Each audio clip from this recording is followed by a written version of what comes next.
perceberam, mas eu não sou daqui, eu não sou sotaque. Eu estou aqui já há um mês e pouco, vim de interior, de Botucatu. Ninguém já ouviu falar de Botucatu?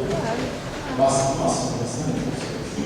Conhece, né? Cidade boa, gostoso, bastante frio lá. Sou casado, minha esposa, ela aqui, eu tirei ela aqui, mais tinha de belo, eu tirei da cidade. Levei lá para Botucatu. Estávamos pastoreando a primeira igreja de Botucatu, há quase 6 anos lá, quando aí então o Senhor nos deu uma direção de, como Abraão, né, sai da tua terra, tua parentela, vai para onde eu ainda vou te mostrar. E aí então comunicamos a igreja estava tudo bem, a igreja não queria que a gente saísse, mas entendeu também a direção do Senhor, e Deus está cuidando da igreja, assim como está cuidando da nossa vida. Então a gente aí viemos para cá, estamos morando na casa dos meus sogros, que tem cuidado também da gente lá, e estamos em oração para aquilo que o Senhor vai, o caminho que o Senhor vai nos abrir. Então eu vou também com as orações dos irmãos, estejam orando por mim, pela minha família. Sou pai de um menino, uma menina de 3 anos, Guilherme, e uma menina que completou 3 meses, agora dia 14. E minha esposa não pôde estar aqui, cuidando dela, ainda está com algumas cólicas. Quem é pai sabe o quanto que isso é difícil, de pede muitas noites de sono, e o menino está com os priminhos dele lá em casa. Então, minha esposa e os filhos lá, mas agradeço aqui ao pastor Celso por ter me dado a oportunidade de estar aqui nessa noite, podendo compartilhar com vocês a palavra do Senhor. E a minha expectativa, a minha oração é que o Senhor possa falar ao seu coração. Certamente Deus tem algo para falar com você, algo ao seu coração, algo que vai fortalecer a sua vida espiritual. Eu queria pedir mais uma vez para que você fechasse os seus olhos. Vamos ter mais uma palavra de oração. Querido Santíssimo Deus, mais uma vez, nós colocamos as nossas vidas diante do Senhor, porque temos, ó Deus, agora o privilégio de ouvir a tua voz, a tua palavra. Abrimos o nosso coração e que a tua semente possa realmente encontrar um solo fértil, que possamos produzir bons frutos, que não sejamos, ó Deus, apenas ouvintes, mas praticantes da tua palavra. Desde já agradecemos, em nome de Jesus oramos. Amém? Amém. Irmãos, eu quero pedir então para que você abra a sua Bíblia, para você talvez acompanhe, na primeira carta de Pedro, capítulo 4, versos de 12 a 19. Primeira de Pedro, capítulo 4, versos de 12 a 19. Sempre quando eu tenho uma oportunidade de pregar, eu posso dar um tema na mensagem. Esta noite nós vamos ouvir sobre perseguições. Perseguições, oportunidade para provar a nossa fé. E esse tema é bem interessante, porque quando se fala sobre perseguições, sobre sofrimento, dificilmente alguém possa aprender o propósito disso. Mas a palavra de Deus vai nos orientar nesse sentido, trazendo a cada um de nós a perspectiva de Deus em relação ao sofrimento, às perseguições que todos nós sofremos, e ainda não apenas sofremos no passado, mas pode ser que muitos de nós ainda estejamos passando por isso. 1 de Pedro, capítulo 4, de 12 a 19. Amados, não se surpreendam estou lendo na minha versão, amados, não se surpreendam com o fogo que surge entre vocês para os provar, como se algo estranho lhes estivesse acontecendo. Mas alegrem-se à medida que participam dos sofrimentos de Cristo, para que também, quando a sua glória for revelada, vocês exultem com grande alegria. Se vocês são insultados por causa do nome de Cristo, felizes são vocês, pois o Espírito da glória, o Espírito de Deus, repousa sobre vocês. Se algum de vocês sofre, que não seja como um assassino, ladrão, criminoso, ou como quem se intromete em negócios alheios. Contudo, se sofre como cristão, não se envergonhe, mas glorifique a Deus por meio desse nome, pois chegou a hora de começar o julgamento pela casa de Deus. E se começa primeiro conosco, qual será o fim daqueles que não obedecem ao Evangelho de Deus? E se ao justo é difícil ser salvo, que será do ímpio e pecador? Por isso mesmo, aqueles que sofrem de acordo com a vontade de Deus devem confiar a sua vida ao seu fiel Criador e praticar o bem. Amém? Deixa eu conhecer quem já sofreu ou está atualmente sofrendo algum tipo de perseguição por causa da sua fé. Levante a sua mão. E algumas pessoas, queridos, como que você ou todos nós cristãos temos reagido quando sofremos perseguições? E na verdade o tema não é uma realidade distante de nós. Não é uma realidade distante. Não é algo, por exemplo, que aquilo que acontece nos países asiáticos, as informações que nós obtemos pela igreja perseguida, não está somente acontecendo longe de nós, em outros países. É algo que acontece próximo, é algo que acontece com a minha e com a sua vida. Se somos cristãos, somos e sempre seremos perseguidos. Todos nós já sofremos no passado e, como eu disse, pode ser que hoje estamos enfrentando perseguições por causa da nossa fé. Talvez não no sentido físico, mas certamente moral. Nós sofremos uma perseguição moral. Aqueles, então, que nos perseguem, eles o fazem para prejudicar a nossa imagem. Eles fazem isso para prejudicar o nosso testemunho, nos caluniando, nos envergonhando, tentando nos abater emocional, psicologicamente, procurando assim fazer com que talvez eu e você possamos questionar a nossa fé e a nossa identidade com Cristo. Esse é o propósito. É por isso que essas pessoas se insurgem contra nós, procurando causar algum tipo de mal. Parece que o fato de sermos cristãos, isso traz algum tipo de incômodo para essas pessoas. Na verdade, eles não se conformam, eles não aceitam a nossa postura diante da vida. O que nós fazemos, o que nós não fazemos, eles questionam isso. Por que você não faz tal coisa? Por que você não age dessa forma?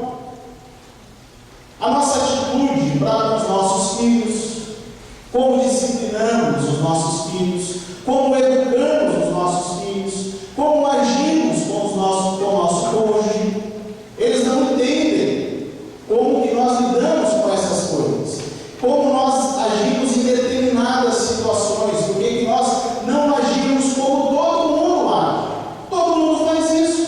Por que você é o santinho? Por que você quer dar uma de melhor do que os outros? Por que você não faz o que todo mundo está fazendo? Queridos, nós somos difamados, nós somos caluniados, perseguidos. Parece que como se nós estivéssemos cometendo o mais terrível crime. Essas pessoas nos odeiam pelo simples fato de sermos cristãos. E eles tentam, de alguma forma, nos atacar e nos prejudicar de alguma forma. Para dizer que realmente não é uma realidade distante de nós, eu quero compartilhar sobre um rapaz. Quando eu não era pastor ainda, estava no processo e estava trabalhando numa igreja lá em Cosmópolis, perto da cidade de Campinas. Era líder de jovens e um jovem se converteu, chamado Felipe. E ele veio de um contexto do Testemunho de Jeová, foi doutrinado, ensinado nessa seita Testemunho de Jeová.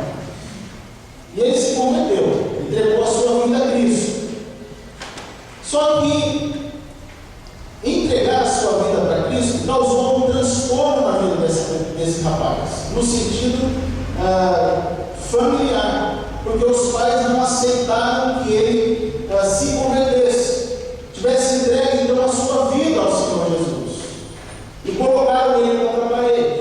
Ou você abandona a sua fé em Jesus, ou você não é mais o nosso filho. Não sei se você já ouviu falar sobre isso. Se você conhece alguém assim, isso não acontece longe de nós. Pessoas que nós conhecemos. Não precisa ser de uma seita como Testemunha de Jeová. Mas tem muitas pessoas que não aceitam que alguém da família aceite a Jesus, se converta, vire crente, vire evangelho. Quando Pedro então escreve a sua carta, ele está escrevendo para uma igreja predominantemente de gentios, constituída por gentios convertidos, e que estavam enfrentando algumas lutas, perseguições terríveis, ataques, sofrimentos, justamente devido à sua identidade, à sua identificação com Cristo. E Pedro, o propósito dele é justamente incentivar, encorajar esses crentes a que eles permanecessem firmes, inabaláveis na sua fé. Não somente isso, mas um dos propósitos de Pedro é justamente trazer a compreensão de que as perseguições pela fé, por causa da fé, por causa dessa identidade com Cristo, elas são bem vistas aos olhos do Senhor. Deus enxerga com bons olhos o sofrimento por causa da fé. E, na verdade, cumpre um propósito elevado na vida do crente. Deus tem um propósito quando Ele permite o sofrimento, as perseguições, as lutas. E nós precisamos também compreender isso. O propósito da nossa mensagem nessa noite não é somente aqui identificar porventura quem está sofrendo perseguições, ou compreender a natureza das perseguições ou do sofrimento do crente, ou mesmo o perfil dos nossos perseguidores. Tudo isso é extremamente importante, fundamental, mas principalmente aqui o propósito da nossa mensagem é que possamos compreender pela palavra de Deus o que Deus pensa sobre isso, o que Deus pensa sobre o assunto, e quais as atitudes, qual a perspectiva que Ele espera que nós tenhamos frente às perseguições. Quando nós enfrentamos as perseguições, Deus quer e tem expectativas em relação à minha e à sua vida quando enfrentamos lutas, quando enfrentamos perseguições. E é justamente isso que nós vamos compartilhar com os irmãos. Eu sempre gosto de trazer uma verdade central. E essa verdade central ela permeia toda a nossa mensagem, é o que vai guiar todos os pontos ou subpontos aqui da nossa mensagem. A verdade central é a seguinte: a perseguição deve produzir em nós, crentes, efeitos contrários àqueles pretendidos por nossos inimigos. Essa é a verdade central. A perseguição deve produzir em nós, crentes, efeitos contrários àqueles pretendidos por nossos inimigos. O que isso quer dizer? Aqueles que nos perseguem, eles o fazem procurando obter de nós reações. Eles não fazem por acaso. Eles fazem procurando saber a sua resposta. E essas reações que nós vamos ver, elas devem ser opostas àquilo que eles esperam. Não podemos atender às suas expectativas. Precisamos agir de forma contrária. Dessa forma, meus irmãos, certamente nós confirmaremos que de fato nós somos cristãos, agindo, não atendendo às expectativas dessas pessoas que procuram desanimar a cada um de nós, entristecer, nos abater, nos deixar completamente para baixo, questionando a ação de Deus, a soberania de Deus, o amor de Deus, a sua bondade. O texto de 1 de Pedro, nós vamos então, em cima, baseado nessa verdade central, apresentar aqui 4 imperativos que nós devemos sempre nos lembrar. 4 ordens, digamos assim, que precisamos sempre nos lembrar, e não somente isso, mas esses imperativos vão nos encorajar a enfrentar as perseguições por causa da nossa fé. 4 imperativos que vão nos ajudar a enfrentar essas lutas que nós enfrentamos com essas pessoas que se insurgem contra nós por causa da nossa identidade com Cristo. No versículo 12, 1 Pedro capítulo 4, verso 12, o primeiro imperativo é: não fique surpreso. O primeiro imperativo é esse: amados, não estranheis. E na minha impressão não se surpreendam. Não é algo estranho. Então o apóstolo Pedro ele vai mostrar nesse texto que nós não devemos, não podemos nos surpreender. Não é algo que pode nos assustar quando nós somos perseguidos. E ele não somente diz que não devemos nos surpreender, mas ele explica o porquê. E ele fala: porque sempre foi e sempre vai ser assim. O que estava acontecendo ali com eles não era nenhuma novidade, não era algo estranho, não era algo diferente do que sempre foi até aquele momento. Sempre foi assim. Mateus capítulo 5, versos 11 e 12, vou ler para os irmãos: bem-aventurados serão vocês quando por minha causa os insultarem, os perseguirem e levantarem todo tipo de calúnia contra vocês. Alegres, regozijem-se, porque grande é a sua recompensa nos céus. Agora o destaque do versículo 12: pois da mesma forma perseguiram os profetas que viveram antes de vocês. Não se surpreendam, porque isso já vem lá de trás. Os profetas sofreram. Não ache que isso é algo que nunca aconteceu, que você está sendo o primeiro. Segundo Timóteo capítulo 3, verso 12: de fato, todos os que desejam viver piedosamente em Cristo Jesus serão perseguidos. Qual que é a sua proposta de vida? Você anseia por viver de maneira piedosa? Você busca isso, viver uma vida correta, pautada nas Escrituras? Certamente você será perseguido, Deus. É isso que te espera. Não quero desanimar você, mas quero encorajar você a viver de forma correta diante de Deus e diante dos homens. Pedro usa um termo fogo, justamente aqui para identificar a provação, o sofrimento causado pela perseguição, basicamente por 2 motivos. O que o fogo faz? Quem foi já sofreu queimadura aqui? Levante a sua mão. Bastante gente. Doeu. Quem se queimou muito sabe o processo que é. Se não me engano, acho que é debilidação que tem que fazer, tem que esfregar, porque aquilo pode infeccionar. Teve um rapaz na minha igreja que tinha um restaurante, e ele foi acender lá o fogo e se queimou tudo. Graças a Deus que foi um pouquinho no rosto, queimou um pouquinho da sobrancelha, um pouco do cabelo que ele tinha, dos braços, pegou mais pelo braço. Mas ele precisou fazer todo aquele processo que tem que fazer para poder curar. Então o fogo ele arde, ele dói, causa muito sofrimento. Segundo, o fogo se alastra, ele se espalha, ele possui um alto poder de destruição.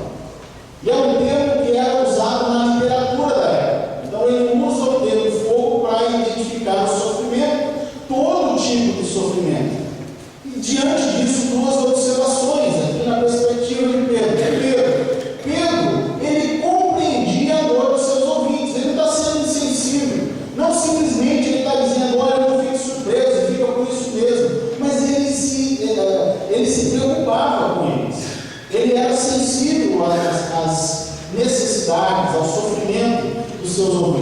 mas também ele sabia que isso poderia causar uma grande destruição individual e coletiva para a pessoa que estava sofrendo em relação às outras pessoas, falando sobre a questão do testemunho, como as pessoas reagiriam ao sofrimento. Então ele alerta por fato de algumas consequências de uma perspectiva equivocada. Se não temos a perspectiva correta, a perspectiva de Deus diante do sofrimento, diante das perseguições, muitas vezes nós podemos aí ter um mau testemunho diante da sociedade, diante das pessoas. Segunda observação, Pedro também diz que esse sofrimento, que nós podemos ver no texto, ele tinha um propósito divino, que era de colocá-los à prova, justamente para a confirmação da fé dos seus ouvintes. Que tipo, qual a qualidade da sua fé? Então, que tipo de crente nós somos? Isso é confirmado quando nós sofremos, quando nós passamos por lutas, quando enfrentamos perseguições. É o que nós podemos tirar lá de Tiago, capítulo 1, versos de 2 a 4. Meus irmãos, considerem motivo de grande alegria o passar por poucas tribulações. Algumas tribulações. Não, várias, diversas provações.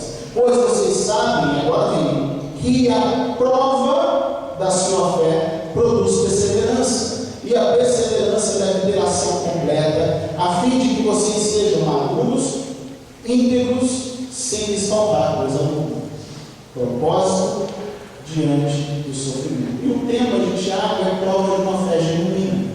Como podemos confirmar que verdadeiramente somos cristãos? Primeiro imperativo, não fique surpreso. O segundo, versículos 13 e 14, não fique triste. Simples, fácil de decorar. Não fique triste. Verso 13 e 14, mas alegrem-se à medida que participam dos sofrimentos de Cristo, para que também, quando a sua glória for revelada, vocês exultem com grande alegria. Se vocês são insultados por causa do nome de Cristo, felizes são vocês, pois o Espírito da glória, o Espírito de Deus, repousa sobre vocês. Mais uma vez é importante nós compreendermos que Pedro não desconsiderava o fato de que a perseguição traz também a tristeza. É claro que nos entristecemos.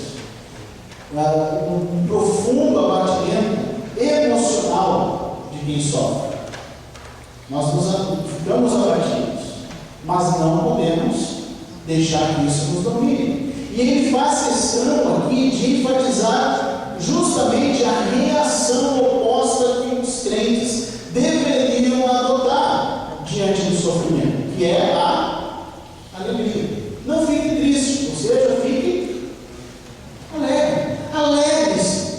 É fácil ficar alegre quando a gente sofre, quando o fogo está ardendo, quando dói. É claro que não.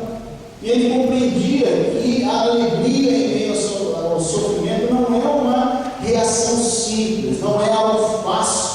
Por isso, ele vai justamente aqui justificar o propósito pelo qual nós devemos nos alegrar em meio às provações. Primeiro, o que ele diz no texto? Alegre-se porque estamos participando do sofrimento de quem?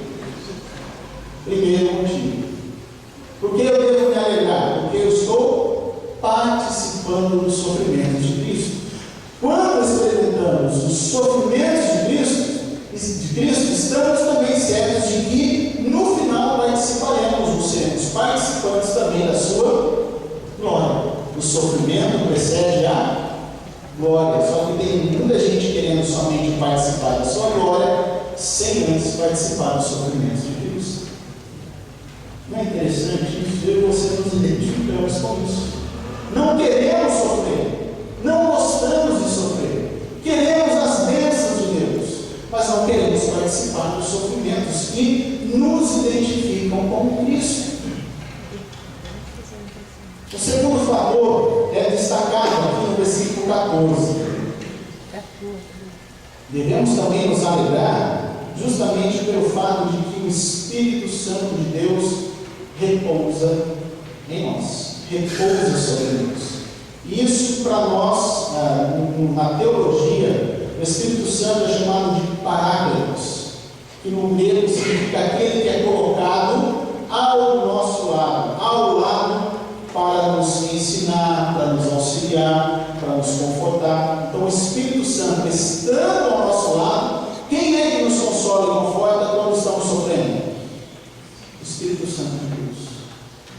Por que devemos nos alegrar? Porque Deus está comigo.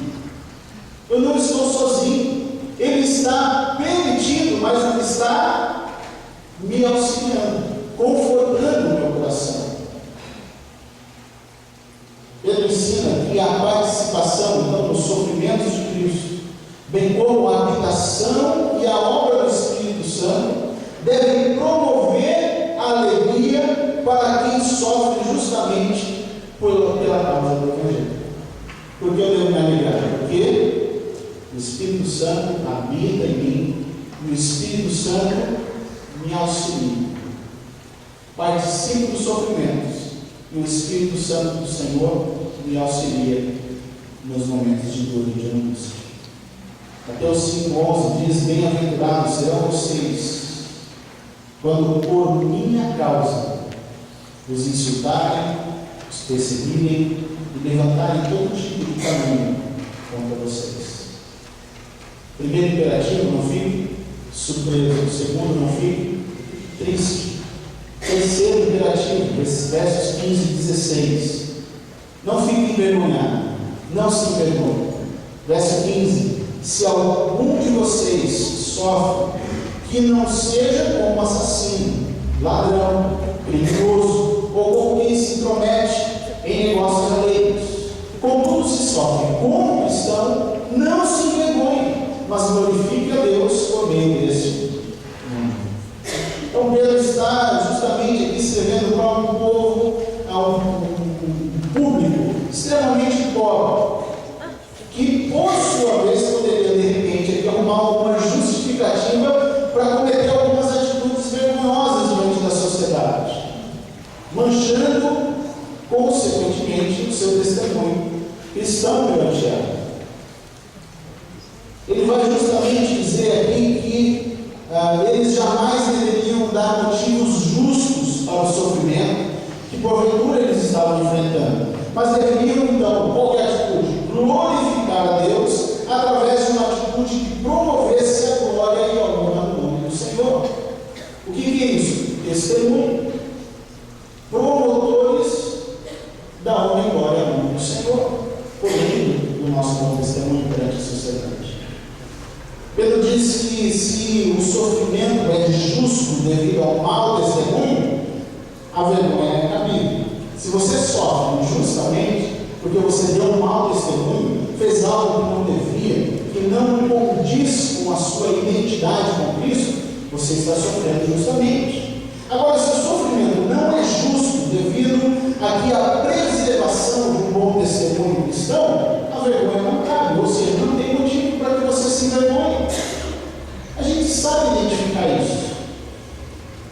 Algo importante que podemos compreender aqui dentro do texto, pode ser também que Pedro está trabalhando uma questão difícil, que todo ser humano tem consigo próprio, que eu chamo de temor de homens. O que é o temor de homens? O homem busca ou necessita de aceitação. É assim, não é? Queremos ou não queremos ser bem aceitos pelas pessoas? Certamente. E alguns lutam para preservar a sua imagem diante da opinião pública. E para isso, muitas vezes, infelizmente, eles, se tiverem que colocar a fé de lado, esconder a sua fé, eles não farão. Eles querem ficar bem com a turma. Eles não querem ser colocados de lado. Eles querem ser aceitos. Opa, está chegando fulano, vem para cá, esse cara é legal. E aí chega na roda, piada sua, o cara senta, ouve, dá risada, não fala nada, mas ele quer manter a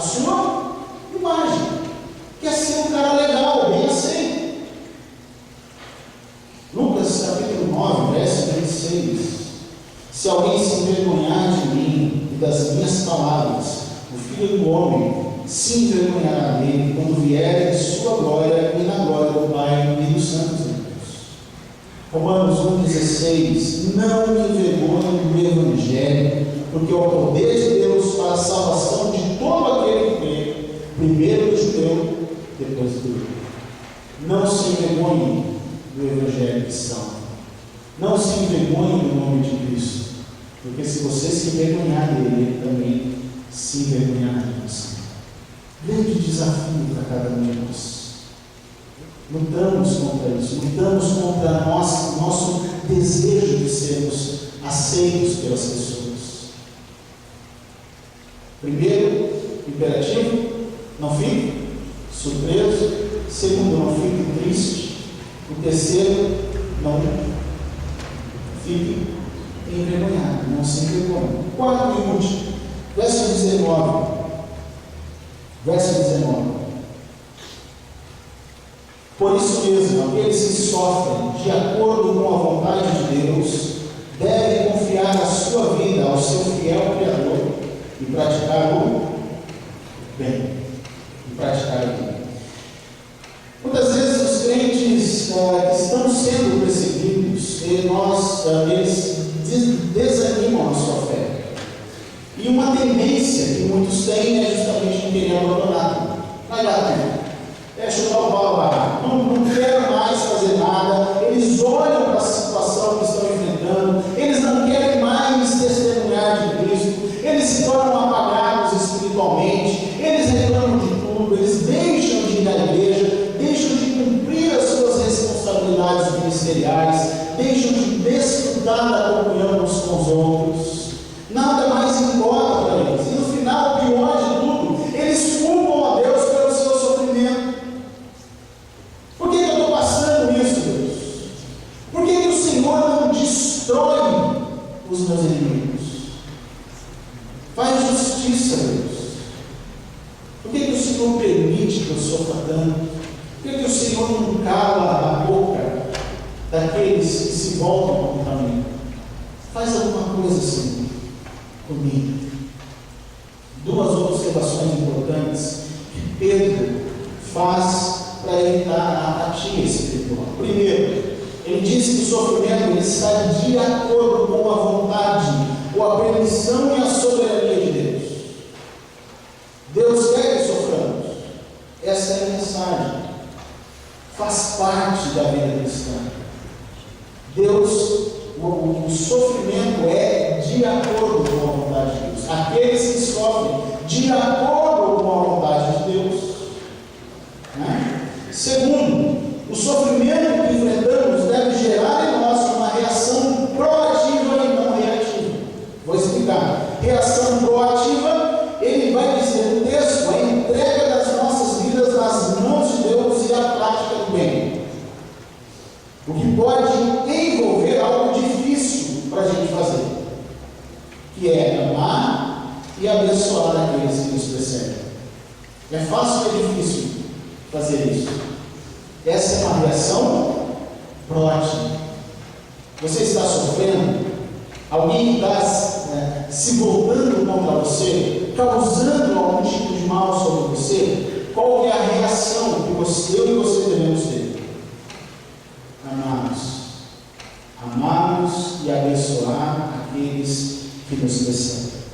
E não devemos ter uma reação reativa, ficar abatido ao ponto de desanimar a nossa fé, amaldiçoando aqueles que nos perseguem e manchando o nome de Cristo por meio do nosso mau testemunho. Deus não quer que a gente age dessa forma.